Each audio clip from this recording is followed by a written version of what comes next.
اس کے بعد جو ہے رجب میں جو دوسرا عمل لوگ کرتے ہیں وہ یہ کہ رجب کے مخصوص روزے، ایک تو یہ پہلا روزہ جمعرات کا اور اس کے بعد کی یہ نماز صلاۃ الرغائب، لیکن اس کے علاوہ مخصوص روزے رکھتے ہیں اور ان روزوں کے تعلق سے مختلف روایتیں ہیں۔ پہلی بات تو وضاحت کر دو، نبی اکرم صلی اللہ علیہ وسلم نے رجب میں کوئی خاص روزہ نہیں رکھا اور رجب کے اندر آپ نے کسی خاص روزے کا حکم نہیں دیا۔ دونوں باتیں، ایک تو آپ کا عمل بھی نہیں، آپ کا حکم بھی نہیں۔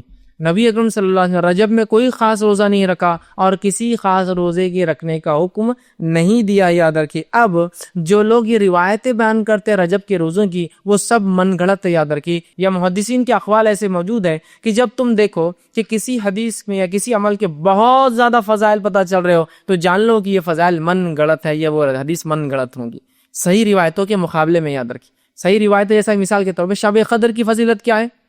1000 مہینوں سے افضل ہے۔ اب کوئی کہے شب قدر کے علاوہ کوئی ایک رات آتی ہے وہ 1000 مہینے نہیں 2000 مہینوں سے افضل ہے، تو آپ سمجھ جائیے کہ یہ گڑبڑ ہے، کہ تو ہائیسٹ لیول آف ثواب رات میں جاگنے کا وہ 1000 مہینہ ہے۔ آپ کچھ لوگوں نے اس کو اگر ہم 1000 مہینوں کو اگر سالوں میں کنورٹ کرے تو ہوتا ہے 83.83 سال اور 3 مہینے، ٹھیک، یہ اس کی عدد ہوتے ہیں۔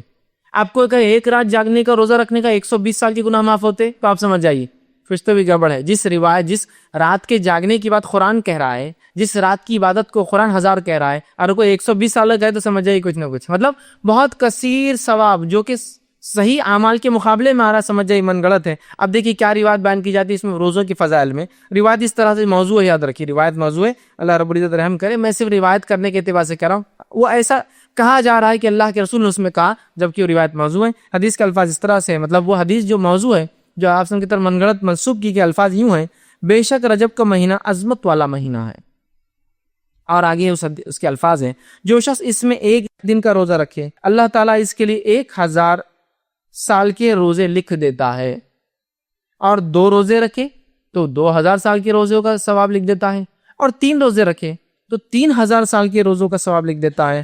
پھر اس کے اندر ہے اور جو ہے لکھ دیتا ہے، اور اگر 7 دن کے روزے رکھے تو اللہ جو ہے اس کو جہنم کے دروازے اس کے لیے بند کر دیتا ہے، اور اگر 8 دن کے روزے رکھے تو جنت کے پورے دروازے اس کے لیے کھول دیتا ہے، اور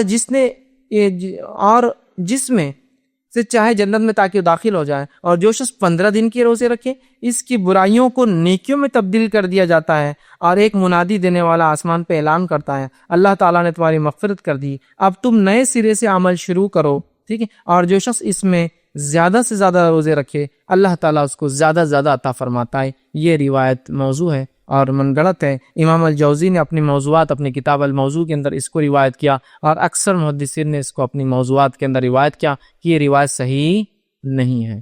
یہ تو 1000 دن کے روزوں کا ثواب بتایا جا رہا ہے، 2000 دن کے روزے، مطلب 30 دن رکھ لیا تو 3000 ہو گئے، یا 29 کا دن آتا 29000، اللاجیکل بات ہے۔ اس لیے کہ دیگر اعمال پہ شب قدر پر یا رمضان کے روزوں پر یہ فضائل کی بات نہیں آ رہی، یاد رکھیے۔ اسی لیے میں نے کہا کثرت سے جب فضیلتیں آئی کسی چیز میں بہت زیادہ جو صحیح کے مقابلے میں ہو تو سمجھ آئی کچھ نہ کچھ گڑبڑ آ رہی ہے اس کے اندر، ٹھیک ہے۔ تو بہرحال دیکھیے کس قسم سے بات آئی ہے، یاد رکھیے یہ تمام چیزیں جو ہے موضوع ہے۔ اسی طرح اس میں ایک خاص نماز کا بھی تذکرہ آتا ہے روزے کے ساتھ، کہ روزہ رکھے اور نماز پڑھے، وہ اس طرح سے بیان کیا تھا، اور یہ بھی روایت موضوع ہے، جھوٹی ہے لیکن لوگ عمل کرتے ہوئے کیا ہے، حدیث کو ایسا بیان کیا تھا جو کہ جھوٹی ہے۔ جو آدمی رجب میں 1 دن کا روزہ رکھے اس میں 4 رکعت اس طرح پڑھے کہ پہلی رکعت میں سورہ جو ہے فاتحہ کے بعد جو ہے 100 مرتبہ آیت الکرسی پڑھے، اور پھر دوسری رکعت میں 100 مرتبہ سورہ اخلاص پڑھے، مطلب پہلی رکعت میں سورہ فاتحہ 100 مرتبہ آیت الکرسی، دوسری رکعت میں سورہ فاتحہ کا 100 مرتبہ سورہ اخلاص پڑھے، تو اس کی موت نہیں آئیں گی یہاں تک کہ وہ جنت اسے دکھا لیا جائے، یا جنت میں اس کا ٹھکانہ نہ اسے بتا دیا جائے۔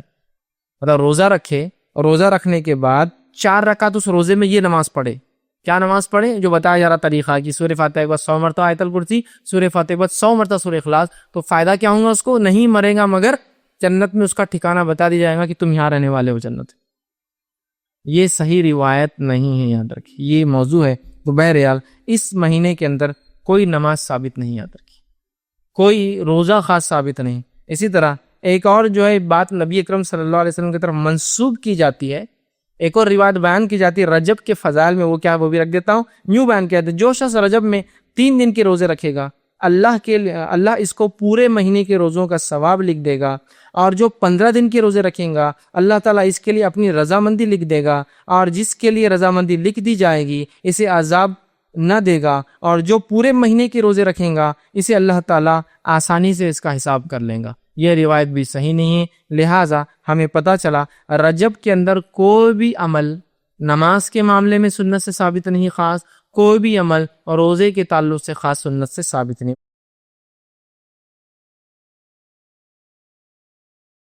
السلام علیکم، آپ بھی ہمارے اس کام میں تعاون کریں اپنی زکات و صدقات کے ذریعے۔ ڈونیشن ڈیٹیلز کے لیے ڈونیٹ اس پر کلک کریں۔ اگر آپ کو ہمارے ویڈیوز پسند آئے ہیں تو اسے شیئر کریں اور ثواب کے حقدار بنیں۔ روزانہ ہمارے ویڈیوز کو پانے کے لیے ہمارے یوٹیوب چینل کو سبسکرائب کریں اور بیل آئکن دبائیں۔ ہم سے دیگر سوشل میڈیا پر جڑنے کے لیے ویڈیو میں دیے گئے آئی ڈی کو سرچ کریں۔ جزاک اللہ۔